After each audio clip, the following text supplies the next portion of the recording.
When forgiving a manipulator backfires. Forgiveness is often praised as a path to healing, peace, and freedom from bitterness. In healthy relationships, forgiving someone who has hurt you can repair bonds and create space for growth. But when the person on the receiving end of forgiveness is a manipulator, the outcome can be very different. Instead of leading to reconciliation, forgiveness can backfire, leaving you more vulnerable, confused, and emotionally drained. Manipulators don't value forgiveness the same way. Manipulators thrive on control. They twist situations, gaslight their victims, and play mind games to maintain power. When you forgive them, they rarely see it as an act of grace. Instead, they interpret it as a green light to continue their behavior. To them, forgiveness often equals permission. Instead of reflecting on their wrongs, they may feel validated. If you forgave me, it must not have been that bad. This distorted perception means that forgiving a manipulator doesn't encourage change. It emboldens them. They may become even more reckless in their tactics, confident that you will always give them another chance. The cycle of hurt and forgiveness. In relationships with manipulators, whether romantic, familial, or professional, there's often a recurring pattern. They hurt you, you forgive them, and they hurt you again. Each time you extend forgiveness, they reset the game board in their favor. Over time, this cycle erodes your self-esteem and makes you doubt your own boundaries. Forgiveness becomes less about moving forward and more about survival. You may feel like forgiving a manipulator is the only way to keep the peace, avoid conflict, or prevent an emotional explosion. Unfortunately, this cycle traps you in a loop where the manipulator always wins. Why forgiveness without accountability fails. For forgiveness to be meaningful, it must be paired with accountability and genuine change.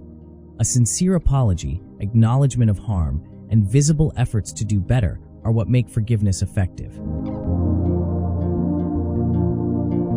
Manipulators rarely provide these. They may give a shallow apology, or none at all, just to keep you hooked. Without accountability, forgiveness is hollow. It places the burden back on you to carry the pain, while the manipulator walks away unchanged.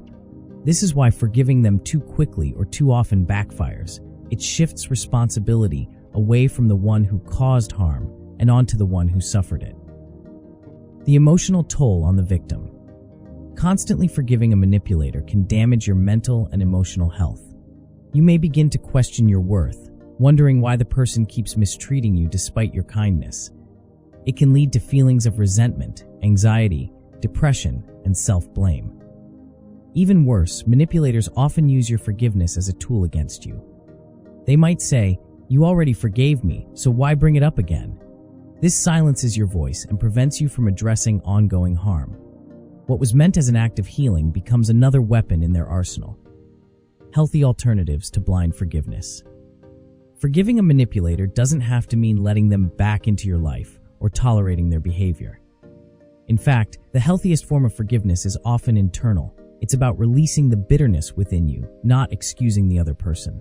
Instead of rushing to forgive, consider setting firm boundaries, limit contact or cut ties if necessary. Protecting your peace, prioritize your emotional safety over their comfort. Redefining forgiveness. Understand that forgiving doesn't mean forgetting, excusing, or reconciling. Holding them accountable. If you choose to forgive, pair it with consequences for repeated behavior. Conclusion. Forgiveness is powerful, but when misapplied, it can become a trap. With manipulators, forgiveness without accountability often backfires, giving them more power and leaving you more wounded. True healing comes from protecting yourself, enforcing boundaries, and understanding that you can let go of resentment without giving manipulators free rein to hurt you again.